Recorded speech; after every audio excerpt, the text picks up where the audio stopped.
All right, everyone. Welcome back to another video within the TLDR of Life course. This is part 4 of the life domain question of why I believe what I believe about my career. So, if you haven't watched parts 1 through 3 yet, part 1 has the instruction for how you want to approach this question, as this is a second life domain question. So, answer the first one, synthesize, analyze, and then answer the second question. So this is part 4. I'm going to go straight into my journal and blog posts here and continue reading those. So on February 28th, why do I believe that being a safe space for feedback is part of a healthy work culture? Just had this thought on the car right here, but I think the TLDR model can be formed into a 4x4 grid. Thinking by thinking, so primary by secondary. So thinking and thinking is empty. Thinking and learning is inquisitive journaling. Thinking and doing is retro. Thinking and relating is a brainstorming session. Learning and thinking is an active content consumption. Learning and learning is empty. Learning and doing, that's course homework or learning a new skill. Learning and relating, that could be a workshop. Doing and thinking, deep work. Doing and learning, that's a project. Doing and doing is empty. Doing and relating could be a meeting. Relating and thinking could be a deep one-on-one convo. Relating and learning could be being a mentor or mentee. Relating and doing could be a service activity, and relating is empty. So take a look at the picture below in the blog itself. So I don't know how it quite fits into my system yet, but I think it will be valuable as it gives a 2D way of representing the model. It literally creates another dimension to our states of being, that everything we do may primarily be something in the state of thinking, learning, doing, or relating, but it also has secondary impact. I'd almost say that if something doesn't have the secondary impact, then you have to take another look. Okay, so back to diving into the next life domain question in career. So you got a bonus here for my journal that wasn't related to the course, but you're welcome. Question is, why do I believe that the workplace, being a safe space for feedback, contributes to it being a healthy culture? I've seen, experienced, and heard about the suppressed feelings when there is feedback that I or anyone wants to share. It's about the feedback being heard. Is the feedback just as much for the person giving the feedback as it is for the person receiving it? When someone is able to share their feedback, it's their thoughts that they want to be heard by someone. They would be coming from a place of love so that the other person can be a better version of themselves. Feedback is different from ridicule. Ridicule attacks a person, making them feel less than. So it's a spectrum here of not sharing any feedback on one end to constructive feedback when it's balanced to a personal attack on the other end. On the left side, it's kind of like a fixed mindset, or you're fearful to share anything. What if I overlaid fixed, balanced growth, and uncontrollable growth spectrum with the impact on people? So we have fixed mindset, balanced growth mindset, and uncontrollable growth mindset as 3 columns, and then me, we, and you as the 3 rows. So fixed and me is, I don't want to hear it. The balanced growth with me is, I want to hear and improve it. The uncontrollable growth in the me intersection is, I want to hear it, but I don't actually improve anything. Fixed mindset and we is, we tried our best, but we can't do better, or we can't do more. Balanced growth in we is, we did well, and what can we do to improve? And uncontrollable growth in we is, only pointing out the failures and bringing people down. Fixed mindset and you is, don't want to share any feedback. Balanced growth mindset and you is, would you like to hear how this could have been done better? And uncontrollable growth in you is, I give you unsolicited feedback repeatedly. So this is as it relates to feedback. Something interesting has emerged here. Let's use the analogy of the glass half full and empty scenario. Fixed mindset people focus on the glass half full. Uncontrollable growth people focus on the glass half empty. But a balanced growth approach, notice the glass half full and the glass half empty simultaneously. It's not one or the other, it's both. Non-dualism. Selfish. Replace uncontrollable with vain. So after 5 minutes of thinking, what about deconstructing it further? So then I have a 2x2 quadrant of fear and love as the two columns signifying intentions and growth, signifying intentions, and the growth and the fixed mindset as the two rows signifying the mindset. So then we have a fixed mindset with a fear-based intention. That is selfish stasis. A fixed mindset but loving intentions are selfless stasis. Then a growth mindset with a fear-based intention is vain growth. But a growth mindset with love-based intention is valuable growth. Yeah, okay, so this reconciles with the 3x3 chart above because each of the 4 sections here would be the column headers of the other chart. It basically expands the 3 columns into 4. You would then have the same, you would then have some of the boxes in that 4x3 grid comprised of split up answers from the 3x3 grid. So how does this all even relate to the original question? Why do I believe that the workplace being a safe space for feedback contributes to it being a healthy culture? Because if it comes from a place of love and growth, then the giver and the receiver of the feedback can both grow individually and collectively.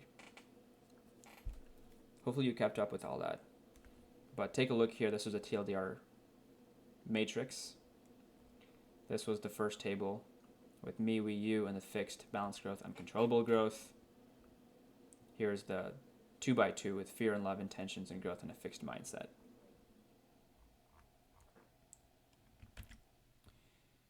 All right, next one. Why do I believe that a mindset of work over everything perpetuates a toxic work culture?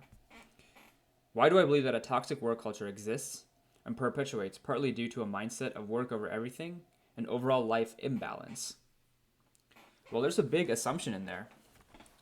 That's with the assumption that work can't provide you with everything, or at least many things that quote-unquote life has to offer. I think when people feel like they're missing out on a social life because of work, then obviously you'll want to create those circles and connections outside of it. But I feel perfectly content with having my circles being what they are now, because I get to interact in friendship type of ways with coworkers. The need to balance out my work part of my life with my social part of my life is not as great. My career is a way for me to fulfill a large part of that. Of course, I will have friends outside, but I don't feel like I'm lacking anything if I just hang out with people at work. Then there's the passion and purpose side of it. When you do what you don't like for a career, then the more energy you'll have to expend trying to balance that out with the hobbies and things you do like to do. But if you do what you like for a career, then you won't need to do that as much, if at all. The escape velocity to escape the gravitational pull of work or career is much lower, so you can do it with much more ease. That's why people always say, do what you love. So really what they're saying is, you'll have to do fewer things in your time outside of work to find greater balance in your life. So this societal attitude is here because of that assumption that a career is something you do that you don't necessarily like. Then you spend the rest of your time trying to compensate for that. But if you switch that assumption to, my career is a way for me to achieve life balance, rather than a way that takes me away from it, then this whole balance thing wouldn't exist. Because it insinuates that you're in imbalance when you work and have to balance it out with life to get that balance. That's the opposite assumption that we should be having. So it's with this assumption that when you work long hours, then of course you'll feel burnt out. But if you do what you like, then even if you work just as many or longer hours, you won't really feel burnt out. Then that way, even if you work long hours, you feel like balance. All right, that's a typo at the end there. All right, last blog post in this video, in this part. We'll continue on with more in future parts as well. Within this same one question. This one is, why do I believe that trust, ownership, and autonomy is conducive to a healthy work culture? I was listening to some content recently, and thought of how autonomy is not necessarily what we are after. It's a means to an end.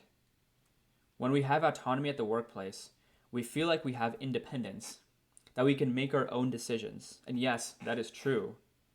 However, when everyone has autonomy with little or no structure and systems in place, then that autonomy can actually backfire.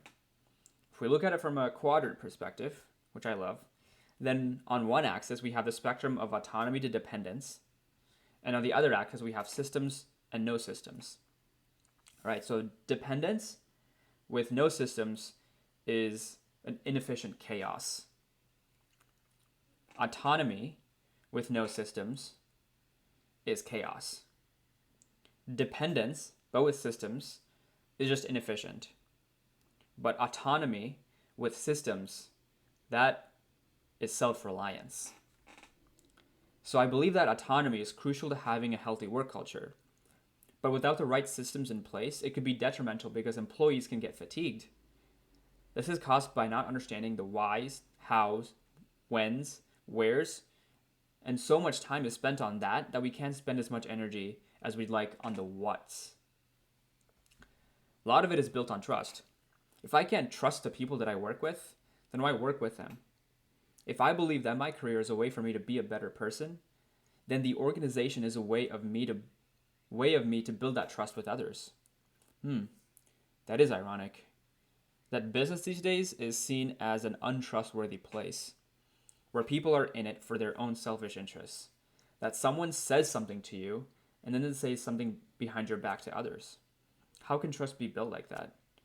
Then when people lose trust in their coworkers, they lose trust in other areas of their life, with the rest of their friends, maybe even family, future jobs, etc. It's not just about a work culture at that point. It's just about being trustworthy people. Ownership is seen as something that we get to own. But there's also a spectrum here. From apathy and indifference to balanced ownership and leadership to attachment and possessiveness. It has to be aligned and balanced in between the apathy and possessiveness. Because if you don't feel compelled to do any of your work, then you're just wasting your potential.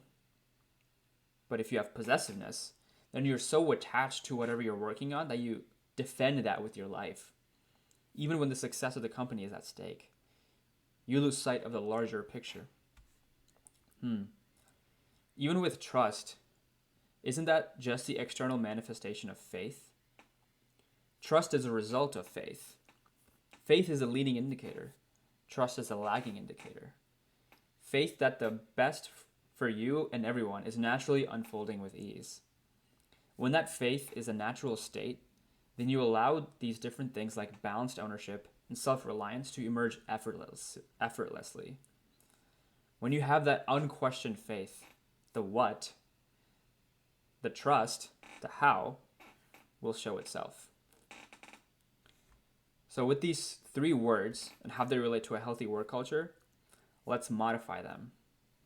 Have unwavering faith, balanced leadership, and self-reliance. Then a healthy work culture will naturally happen. It's up to the leaders to champion that. But since everyone is a leader, anyone can do that. There's no picture this time in this one, since I didn't journal it first. I just typed it out because I forgot my journals when I was wanting to journal it. But anyways, hopefully you guys got some insight into a few more questions that I answered along this journey of the TLDR of Life course. Please come back and watch the part 5 video I will be having about what I believe about my career life domain and specific things within my career life domain. So hopefully you're going as deep as I am here, if not deeper, and finding and rediscovering ways and beliefs that you didn't even know that you had. So thank you for listening and watching, and I will see you in the next video.